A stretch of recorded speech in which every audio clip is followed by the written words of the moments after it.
The theater lights dimmed as a frail teenage boy stepped onto the stage carrying a battered old guitar with peeling edges. The audience barely noticed him at first. He looked nervous, almost too nervous to stand. His shoes were worn out, his shirt slightly oversized, and his hands trembled so badly that one of the judges whispered to another, "I don't think he's going to make it through the first verse." But then the boy lifted his eyes toward the crowd, and something in those eyes stopped the room cold. There was pain there. Real pain. The kind no child should ever carry. The host smiled gently and asked, "What's your name?" The boy swallowed hard before answering, "My name is Daniel. And what are you singing tonight?" He gripped the guitar tighter and said softly, "Hotel California, for my mom." The audience applauded politely, but nobody could have imagined what was about to happen. Daniel was only 16 years old, but life had already crushed him in ways most adults would never understand. He grew up in a tiny apartment on the edge of a broken neighborhood where sirens screamed through the night and electricity sometimes vanished for days. His father had abandoned the family when Daniel was 7, leaving his mother to raise him alone while battling severe illness. She worked long hours cleaning offices during the day and washing dishes at night just to keep food on the table. Some nights she skipped meals so Daniel could eat. Daniel knew because he often pretended to sleep and watched her quietly drink water instead of eating dinner. Music became their escape. Every evening his mother played old songs on a scratched radio while cleaning their apartment. One song always made her stop everything and smile through her exhaustion, Hotel California by the Eagles. She used to tell Daniel, "A song can carry pain better than words ever could." When Daniel was 10, she found an abandoned guitar near a trash bin outside their building. 2 strings were missing, but she brought it home anyway. Daniel laughed when he saw it, but she cleaned it carefully and placed it into his hands like it was treasure. "Learn this," she whispered. "One day people will hear your heart." At first, Daniel struggled terribly. His fingers bled from pressing the strings. Kids at school mocked him whenever he carried the broken guitar. One boy snapped a picture and posted it online with the caption, "Homeless rockstar." The bullying grew worse every year. Students laughed at his worn clothes and called him, "Trash boy." Sometimes Daniel locked himself in the bathroom during lunch to avoid humiliation. But every night, no matter how exhausted he felt, he practiced. His mother sat nearby listening quietly, even when she was coughing badly from her illness. Then tragedy struck harder than either of them expected. Daniel's mother collapsed at work one evening and was rushed to the hospital. The doctors diagnosed her with severe heart failure. Surgery was possible, but the cost was impossible for them. Daniel watched helplessly as medical bills piled up on the kitchen table. His mother tried to stay strong, smiling even while attached to oxygen tubes. But Daniel heard her crying late at night when she thought he was asleep. One rainy evening, Daniel sat beside her hospital bed with the guitar in his lap. She looked pale and weak, but her eyes still carried warmth. "Play our song," she whispered. Daniel began playing Hotel California softly. Halfway through the song, tears rolled down her face. She reached for his hand and said something he would never forget. "Promise me something, Danny. Don't let this world make you hard. Your pain is not there to destroy you. It's there to give your voice meaning." A month later, she died.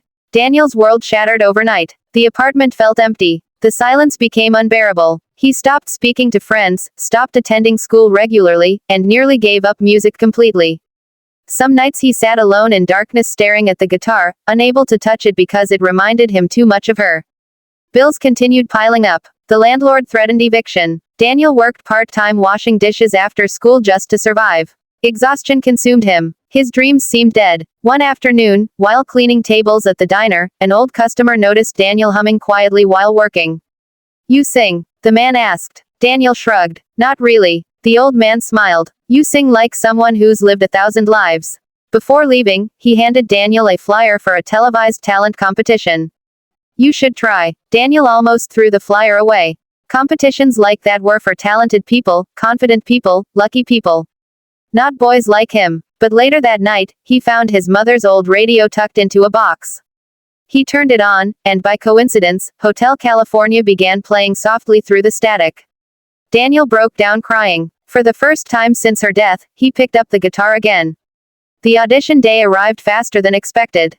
Hundreds of performers crowded the building, each dressed perfectly and carrying expensive instruments. Daniel felt invisible among them. One contestant laughed openly at his guitar case held together with tape.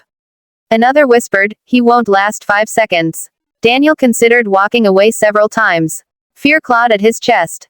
But then he remembered his mother's words, "One day people will hear your heart." When his number was finally called, his legs nearly gave out. He walked onto the massive stage under blinding lights. The judges barely looked interested at first. One judge glanced at his notes while another sipped coffee. The audience murmured impatiently. Then Daniel sang. The first lyric floated into the air like a fragile confession. Raw, painful, honest. The room fell silent instantly. His voice wasn't polished like a pop star's. It carried cracks and scars. But every note sounded real. Every word felt lived. As he continued singing, something extraordinary happened. People stopped watching a performance and started feeling a story. Daniel's voice trembled during the chorus, but not from fear anymore. It was grief pouring out of him. Years of loneliness, humiliation, hunger, heartbreak, and love spilled through the music. The camera caught one judge wiping tears. Then another. By the second verse, audience members openly cried.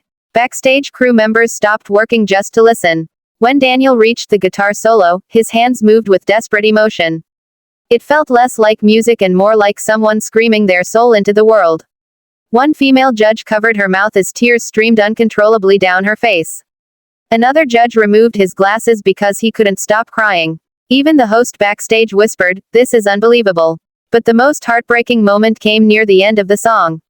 Daniel suddenly looked upward as if searching for someone beyond the theater lights. His voice cracked when he sang the final lines, and for a split second, the audience saw not a contestant but a grieving son singing directly to his mother. The pain in that moment was so genuine that the entire room broke emotionally. When the song ended, silence filled the theater. No applause. No cheering. Just silence. Then suddenly, thousands of people rose to their feet at once. The standing ovation thundered through the building like an earthquake. Audience members cried openly while clapping.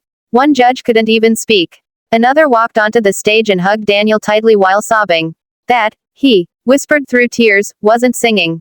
That was truth. Daniel stood frozen, overwhelmed by emotion. For the first time in years, he didn't feel invisible anymore.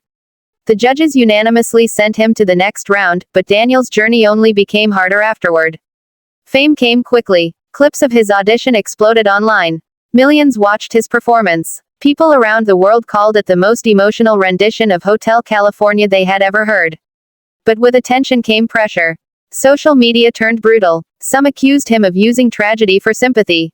Others mocked his appearance and background. Daniel struggled mentally under the sudden spotlight. He feared disappointing everyone. During rehearsals, anxiety attacks nearly caused him to quit the competition entirely. One night before the semifinals, Daniel sat alone backstage shaking uncontrollably. He stared at his mother's old guitar and whispered, "I can't do this." At that moment, the janitor working nearby approached quietly. He had watched Daniel practice every day without speaking much. The old man sat beside him and said, "You know why people cry when you sing?" Daniel shook his head. The janitor smiled gently. "Because broken people recognize broken people. And when you sing, you remind them they're not alone." Those words changed everything. Daniel walked onto the semifinal stage with renewed strength. Week after week, he poured deeper emotion into every performance. Viewers connected not because he was perfect, but because he was human. Parents hugged their children tighter after hearing him sing. People battling grief wrote letters thanking him for helping them survive dark nights. Veterans, widows, struggling teenagers, lonely fathers, exhausted mothers, everyone saw part of themselves in Daniel's voice. By the finals, Daniel had become a symbol of hope. The final performance took place in front of millions watching worldwide. Before stepping on stage, Daniel carried something in his pocket, a small photograph of his mother smiling beside the old radio. He kissed the picture and whispered, "This is for you." That night, he sang Hotel California one final time. But this version was different. The pain remained, but now there was strength inside it. Healing inside it. Survival inside it. The audience cried harder than ever before because they realized they weren't witnessing a broken boy anymore. They were witnessing someone who had survived unimaginable suffering without losing kindness. When the final note echoed through the theater, every judge stood crying uncontrollably. The audience roared louder than at any moment in the season. Daniel looked upward again, tears streaming down his face, and whispered softly, "We made it, Mom." Moments later, he was announced the winner. Confetti exploded through the air while Daniel collapsed to his knees sobbing. The judges surrounded him, hugging him tightly. But amid all the celebration, Daniel quietly looked toward the ceiling with gratitude in his eyes. Winning the competition changed his life financially, but the greatest victory wasn't fame or money. Daniel used his prize earnings to help families struggling with medical debt. He created free music programs for poor children who couldn't afford instruments. Whenever reporters asked why, he always answered the same way: because someone once gave me a broken guitar and believed in me when nobody else did. Years later, people still remembered that performance. Not because it was technically perfect, but because it carried something rare in today's world: honesty. Daniel taught millions that pain does not have to destroy a person. Sometimes pain becomes the very thing that allows someone to heal others. And somewhere beyond the stage lights, beyond the applause and tears, it felt like a tired mother who once cleaned offices late into the night was finally smiling peacefully, hearing the voice she always believed the world needed to hear.